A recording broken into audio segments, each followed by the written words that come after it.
மக்களே வணக்கம். பாண்டியன் ஸ்டோர் எபிசோட்ல பார்த்தீங்கன்னா, நம்ம தங்கமயில் ரொம்ப ஃபீல் பண்ணி அழுதுட்டு இருக்காங்க. நம்ம சரவணமாமா கூட சேருமா சேர மாட்டோம்னு தெரியல. இவ்வளோ பிரச்சனை ஆயிடுச்சுன்னு சொல்லிட்டு ஃபீல் பண்ணிட்டு இருக்காங்க. அந்த நேரத்தில் பாக்கியம் வந்து சமாதானப்படுத்துறாங்க. அம்மா ஏதோ கோவம் ஆதங்கத்தில் சொல்லிட்டேன்டா, வாடா சாப்பிட்றான்னு சொல்றாங்க. இல்லம்மா எனக்கு வேண்டாம், மனசு சரியில்லைன்னு பேசிட்டு இருக்காங்க.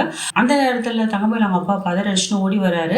அம்மா அம்மா மாப்பிள்ளை வீட்டிலேருந்து வண்டி வந்திருக்குமா அப்படின்ட்டு. தங்கமயிலும் என்னவோ நம்மள தான் கூட்டின்னு வர வந்து வண்டி அமைச்சிருக்காருன்னு சொல்லிட்டு ஓடி பார்க்குறாங்க. அங்கே பார்த்தா பெரும் ஏமாற்றம் தாங்க. தங்கமயில் கொண்டு வந்த சீர்வரிசை எல்லா பொருளும் தங்கமயிலோட பொருளை எல்லாத்தையும் பாண்டியனை கொடுத்து அமைச்சிடறாரு. இதை பார்த்து ஷாக்கான பாக்கியம் வந்து கேட்குறா, ஐயோ என்னையா இதெல்லாம் இங்கே கொண்டு வந்திருக்கா, யாரையா கொடுத்து அமைச்சதுன்னு.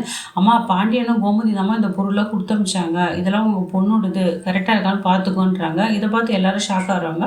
அக்கம் பக்கம் இருக்கிறவங்களாம் வந்து என்ன ஆச்சுன்னு கேட்குறாங்க. நம்ம தங்கமயில் வந்து ஓன்னு அழுதுட்டு இருக்காங்க. நடுரோட்டில் வந்து என் வாழ்க்கை அவ்வளோதானா போச்சா, நான் என்ன பண்ணுவேன்னு தெரியலேன்னு சொல்லிட்டு அழுதுட்டு இருக்காங்க. சொல்கிறோம் அக்கா அதெல்லாம் ஒன்றும் இல்லைக்கா, அழாதக்கான்னு சொல்லிட்டு அக்காவை சமாதானப்படுத்துகிறாங்க.